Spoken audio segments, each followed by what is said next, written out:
Bonjour à tous, on se retrouve pour une nouvelle vidéo mécanique sur notre 205. Donc aujourd'hui, le but c'est de remplacer les deux triangles.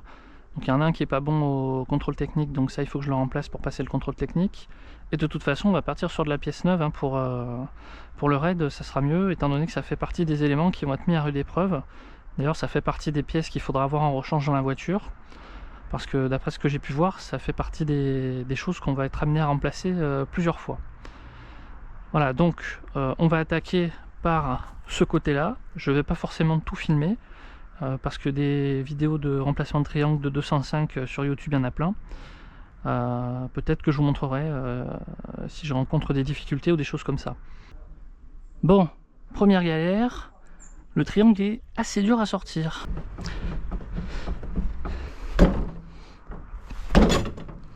Donc j'ai déjà défait l'écrou ici, avec une grande barre de force. Je m'appuie là pour essayer de faire levier, mais bon, ça sort pas, ou pas entièrement, ou ça re-rentre, etc.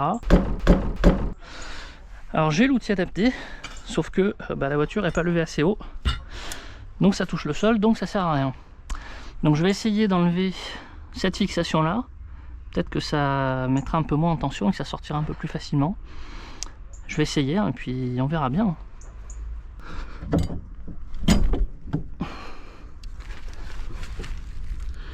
Et ben voilà. Voilà, c'est sorti super facilement. Comme quoi il faut pas croire tout ce qu'on voit sur internet. Hein. En fait, si, il faut bien enlever ici. Ça libère la tension et du coup ça sort beaucoup plus facilement. Voilà donc notre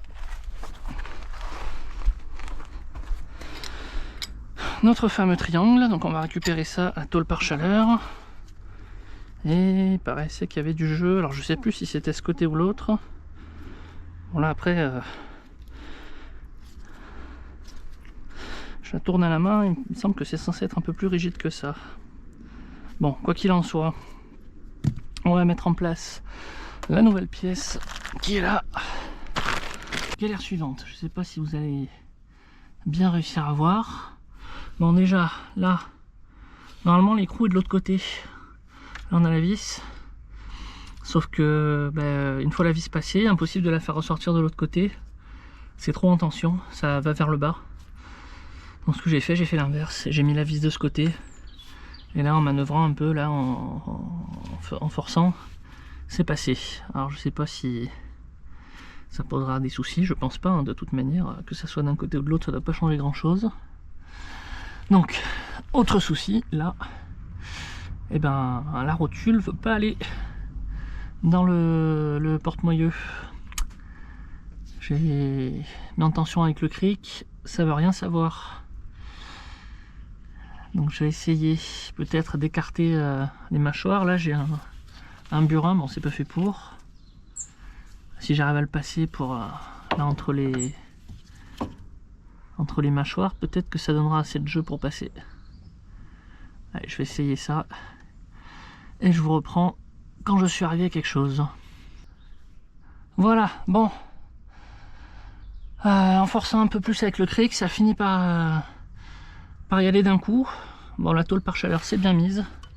Tant mieux, parce que s'il fallait ressortir ça, bonjour la galère. Donc maintenant il va rester à remettre et à resserrer les trois fixations. Donc là c'est du 45 Nm, là c'est 45 aussi, et là c'est 75. Voilà, bon, il reste plus qu'à faire ça, à galérer pareil de l'autre côté, et on sera bon pour les triangles. Alors en fait, j'en ai pas fini avec les galères. Je sais pas si vous allez bien réussir à voir, mais là-dedans, voilà, la rotule est trop rentrée. Résultat, la vis elle passe pas. Alors ça dépasse, là on voit. Et là l'encoche dans laquelle vient se placer la vis et qui retient la rotule, elle est trop haut, donc je peux pas passer la vis. Alors j'essaie de ressortir un tout petit peu la rotule avec la même méthode. Voilà, en espérant que je ne sois pas de nouveau obligé de démonter cet écrou là. Voilà, c'est bon. Donc ce que j'ai fait, j'ai pris le burin là, je l'ai mis entre ces deux points là, et en tapant ça fait ressortir légèrement la rotule, ce qui était donc suffisant pour la remettre en place et faire passer la vis. Bon, encore une galère, je sais pas si vous voyez bien la tête de la vis, mais il va falloir que je m'en procure une nouvelle. Hein. The next day. On est le lendemain. J'ai commandé la vis que j'ai foirée de l'autre côté, donc ça devrait arriver relativement rapidement. Alors première chose, aujourd'hui il y a du vent, donc j'espère que ça va être audible. Ensuite, pour le point de vue, pour essayer de vous faire d'autres plans, alors je vous mets plutôt de ce côté-là sur trépied, en espérant qu'on arrive à voir un peu mieux ce que je fais. Et voilà, on va attaquer, hein.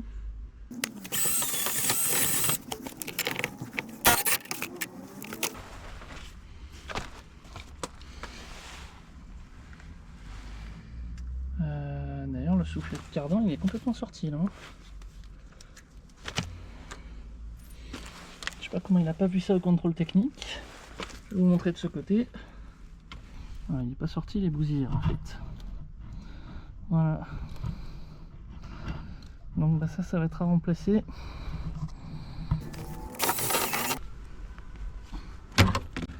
Et bien sûr ça saute.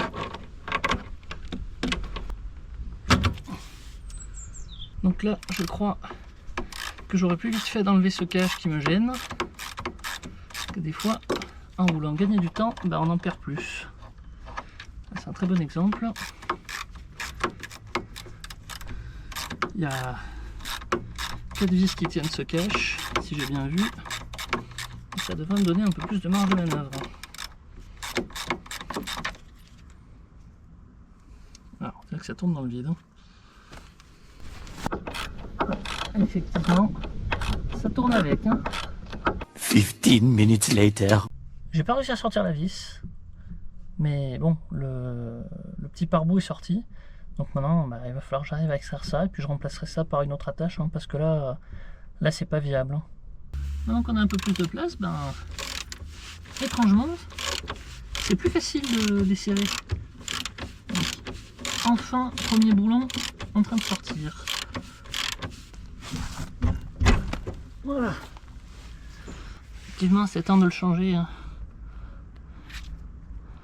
Voilà, c'est complètement défoncé.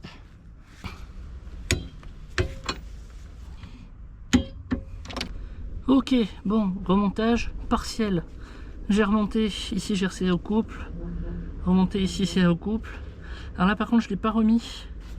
Parce que il va sûrement falloir que je le réenlève pour changer le soufflet de cardan. Donc je prends pas le risque de l'abîmer. Je vais commander le soufflet et puis je resserrerai tranquillement quand j'aurai tout reçu. Par contre ce que je peux faire c'est utiliser cette vis là pour serrer l'autre côté, comme ça ce sera fini. Et je mettrai la vis neuve que j'ai commandée ici, hein, ça revient au même, de toute façon c'est pareil des deux côtés. The next day. Alors je me suis renseigné un peu pour le soufflet de cardan, donc j'en ai acheté un. Le problème c'est que il faut de l'outillage spécial pour le mettre. Alors il y a soit le cône, c'est assez difficile, ou alors l'écarteur de soufflet. Donc pour ça il faut un compresseur et tout ça. Alors j'ai quelqu'un qui va pouvoir le faire pour moi, donc c'est top, mais ça veut dire qu'il faut que je démonte le cardan pour pouvoir lui amener, parce que sinon ça va être compliqué. Donc je vais commencer par l'écrou de cardan, sûrement la rotule de direction aussi, et ensuite, alors on voit pas forcément bien, mais de chaque côté là, du cardan, il y a une sorte de petite attache en L en fait, qui vient verrouiller le cardan. Donc il va falloir que je passe de l'autre côté, que je démonte ces petites attaches là, et après le cardan sera libre et pourra venir. J'en profiterai d'ailleurs en même temps pour changer le support moteur qui est sur le même bloc. Il faut sortir aussi dans tous les cas le cardan si on veut changer le support moteur. Allez, j'essaye de faire ça. L'écrou de cardan à la clé à choc, soit ça vient, et puis si ça vient pas, bah, il faut que je repose la voiture sur ses roues. Donc j'espère que la clé à choc ça va le faire. Bon, là ça tourne, donc ça absorbe une partie de l'énergie. Je vais essayer de bloquer le disque un peu comme je peux. Ah bon, c'est pas terrible, mais j'espère que ça va le faire.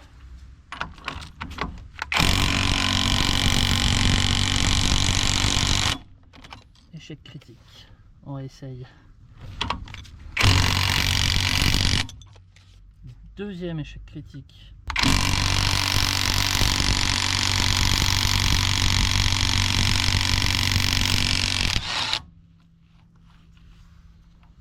Bon bah tout simplement en fait en tenant le disque à la main c'était suffisant.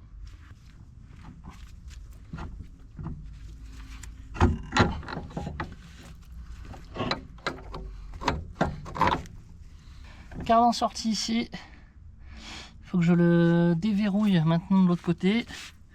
J'essaie de vous trouver une place où vous verrez ce que je fais. Nous voilà donc de l'autre côté. Donc les deux vis, les deux écrous à desserrer c'est ceux-là. Et ensuite il faudra faire tourner d'un petit quart de tour, puisque de l'autre côté hein, c'est un L en fait qui vient accrocher le roulement du cardan. Donc une fois que ce sera fait, il faudra que je tape doucement par là pour faire sortir le cardan. Et ensuite il me restera donc à virer tout ce bloc là. On voit qu'il y a les vis là, pour sortir le bloc avec le support moteur qui a pas l'air foufou. Voilà, donc là celui-ci j'ai suffisamment desserré. Donc on voit bien. On va essayer de voir que là on est verrouillé. Là je le tourne un quart de tour, non, ça devrait être bon. Alors celui-ci il a l'air bloqué, donc je vais mettre un peu de décrypant, je vais essayer de taper dessus doucement. Et normalement ça devrait suffire à le débloquer. Voilà, il suffisait de demander. Donc c'est bon, ça tourne aussi. Donc maintenant, alors première chose, je vous décale histoire de ne pas vous ramasser l'huile de boîte dessus. Et ensuite ça devrait venir à peu près tout seul. Voilà, donc il ne me reste plus qu'à essayer de chasser doucement le cardan.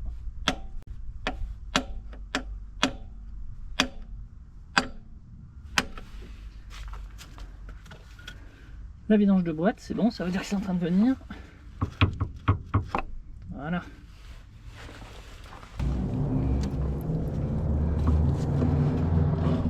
Et voilà le beau bébé. Ok, donc on va pouvoir commencer par virer la vis du support moteur. Ok, maintenant il va falloir faire pareil ici. Voilà.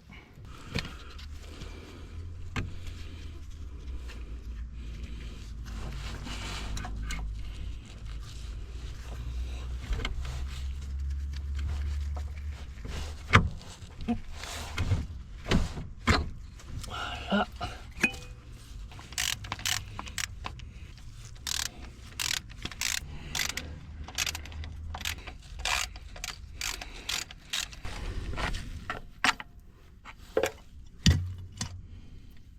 Et voilà, il est là. Voilà tout ce que j'ai sorti. Donc ça c'est la première partie du support moteur. Là c'est le bloc support avec le support moteur inférieur. D'ailleurs, voilà les fameux pions qui permettent donc comme ça de bloquer le roulement du cardan. Et donc si on desserre et on tourne, et ben on peut passer tranquillement le cardan. Donc les vis, pour mémoire, donc celle-ci c'est celle qui fixe ce support là, et celle-ci ici. Et donc les 4 vis qui maintiennent le support en alu. Alors il va falloir que je passe tout ça au bac à ultrasons, ça fera pas de mal, hein. Et ensuite donc on va remplacer ce support moteur.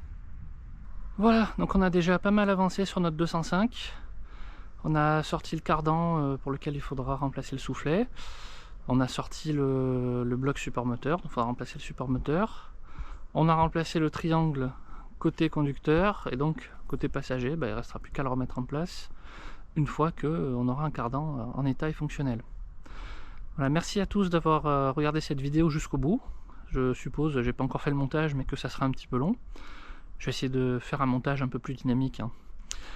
Et en tout cas, merci de nous soutenir, et n'oubliez pas de nous suivre sur les réseaux sociaux, sur Instagram, sur Facebook, et surtout de partager parce qu'on a besoin de visibilité. N'oubliez pas non plus qu'on a ouvert notre boutique de vente d'épices solidaires. Donc le principe est simple, hein, vous achetez des sachets d'épices, alors il y en a de toutes sortes, hein, qui sont produites localement au Maroc à 5 €. Nous on prend les commandes, et quand on fera notre raid, on récupérera les commandes et on vous les donnera ou expédiera dès notre retour. Voilà, comme ça permet de financer notre projet et en même temps d'aider les producteurs locaux en leur achetant les épices qu'ils produisent. Merci à tous.